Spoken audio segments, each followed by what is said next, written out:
여러분, 오늘 본문의 시작은 히브리어 원문으로 보면 접속사 왜냐하면으로 시작되고 있습니다.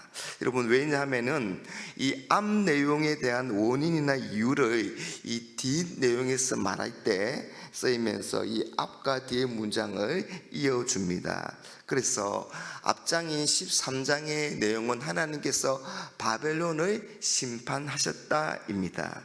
그러면서 그 이유를 말하고 있습니다. 왜냐하면 1절에 여호와께서 야곱 즉 이스라엘을 긍휼히 여기셨기 때문입니다. 여러분, 분명 바벨론은 교만했기 때문에 하나님께서 그 바벨론을 심판하셨습니다. 바벨론은 하나님이 이스라엘을 징계하시기 위한 진노의 몽둥이였습니다.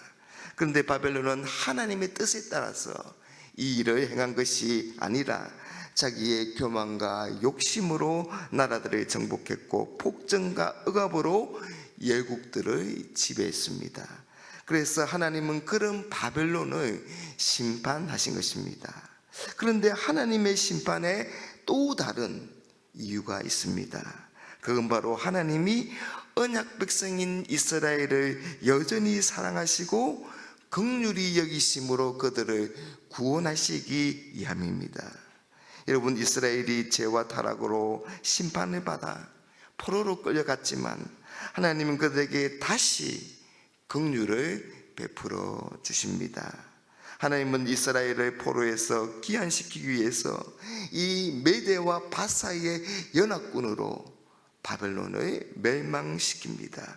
그래서 바벨론의 멸망으로 이스라엘이 포로에서 다시 본토로 돌아오게 됩니다. 그것이 역사 속에서 일어났던 포로 귀환 3차에 걸친 귀환입니다. 1절과 2절입니다. 여호와께서 야곱을 긍휼히 여기시며 이스라엘을 다시 택하여 그들의 땅에 두시리니 나그네 된 자가 야곱 족속과 연합하여 그들에게 예속될 것이며 민족들이 그들을 데리고 그들의 본토에 돌아오리니 이스라엘 족속이 여호와의 땅에서 그들을 얻어 노비로 삼겠고 전에 자기를 사로잡던 자들을 사로잡고 자기를 압제하던 자들을 주관하리라. 여러분, 포로는 끌려다니는 인생입니다. 이스라엘은 장차 이 바벨론에서 짐승처럼 그렇게 끌려다니게 될 것입니다. 그러나 하나님께서 이스라엘을 심판하시는 이 기간이 끝이 나면 이제 상황이 역전될 것입니다. 그래서 이스라엘은 끌려가는 자가 아니라 끌고 가는 자가 되게 하실 것입니다. 이스라엘이 자신을 압제하던 자들을 오히려 주관하게 될 것입니다. 이 일은 예수 그리스도의 복음과 그 교회를 맡은 교회를 통해서 일어나게 되는 것입니다. 놀라운 역전이 아닐 수가 없습니다. 여러분, 하나님의 백성이라고 해서 언제나 잘 되는 것은 아닙니다. 때로는 실수와 잘못 때문에 징계를 받기도 하고 그래서 실패를 경험하기도 합니다. 그러면 낙심에 사로잡혀서 이 절망의 수렁에 빠지게 됩니다. 하지만 하나님의 백성인 우리는 다시 일어날 수가 있습니다. 왜냐하면 하나님이 우리를 절대 잊지 않으시기 때문입니다.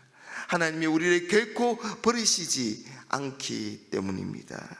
넘어지고 무너져도 하나님은 우리를 다시 일으켜 세우시며 회복시켜 주십니다. 여러분, 회복은 우리의 힘이나 단지 시간의 흐름에 있지 않습니다. 오직 하나님의 손에 달려 있습니다. 그 하나님의 손에 의해서 역전이 일어나는 것입니다. 하나님은 자기 백성을 구원하시고 회복시키심으로 열방 가운데 영광을 받으실 것입니다. 하나님의 이런 긍휼하심으로 이스라엘이 회복과 안식을 얻게 되는 날, 이때의 불의 노래가 3절 이하에 나오고 있습니다. 3절에 여호와께서 너를 슬픔과 공고와 및 내가 수고하는 고역에서 놓으시고 안식을 주시는 날에 4절 너는 바벨론 왕에 대하여 이 노래를 지어 이르기를 압제하는 자가 어찌 그리 거쳤으며 강포한 성이 어찌 그리 패하였는고. 5절에 여호와께서 악인의 몽둥이와 통치자의 귀를 꺾으셨도다. 여러분, 하나님이 이스라엘 백성들에게 이 포로 생활에서 자유를 주실 때 그들은 그동안 자신들의 압제하며 괴롭히던 그 바벨론과 그 바벨론의 왕을 조롱하는 이런 노래를 부르게 될 것입니다. 여호와께서 악인의 몽둥이와 통치자의 귀를 꺾으셨도다. 여러분, 이런 노래를 부를 때 그들의 마음이 얼마나 시원하고 또한 벅차오르는 감동을 억누를 수가 없지 않겠습니까? 그런데 여러분, 이건 단순한 조롱이 아닙니다. 강한 자를 제압하고 이스라엘 백성을 구원하시는 이 하나님의 은혜와 승리를 노래하는 것입니다. 마치 애굽의 군대와 바로를 홍해에서 몰살시키시고 이스라엘 백성을 그 애굽에서 구원하시는 날에 그들이 불렀던 그 구원의 노래와 같은 것입니다. 여러분, 이스라엘이 포로의 고통에서 자유를 얻는 것은 전적인 하나님의 은혜입니다. 이 안식이 바로 그 하나님의 은혜의 결과인 것입니다. 여러분, 우리는 죄와 사망의 근세 아래 묶여 있었습니다. 그러나 예수님이 십자가의 부활로 이 사탄의 근세를 꺾으시고 승리하셨습니다. 여러분, 그래서 우리는 그리스도 예수 안에서 하나님의 구속의 은혜로 말미암아 참 자유를 얻게 된 것입니다. 여러분, 우리가 누리는 이 모든 자유 오직 하나님의 은혜인 것입니다. 여러분, 우리는 이 은혜를 기억하며 영원토록 감사하고 찬양해야 할 것입니다. 여러분, 우리에게 승리의 찬송을 주시는 분은 오직 하나님 한 분뿐이십니다.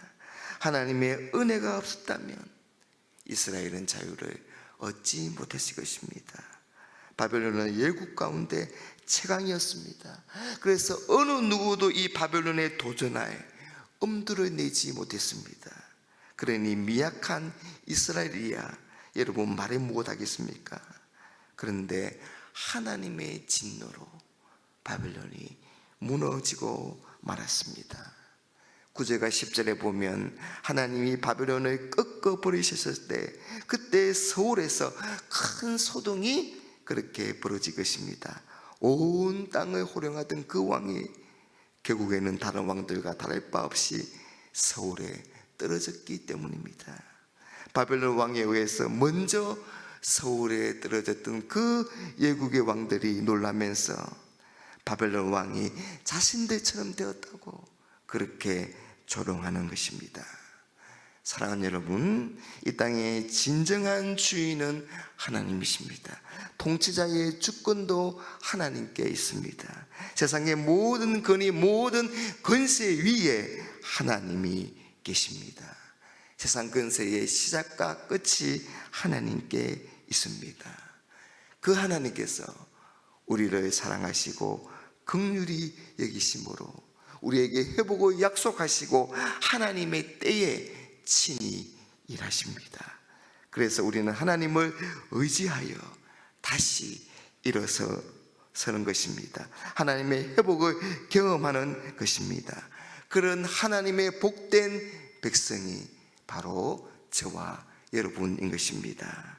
이런 놀라운 하나님의 은혜에 감사하며 영원토록 우리 하나님을 찬양하는 그런 하나님의 백성들이 다 될 수 있기를 주님의 이름으로 축복합니다.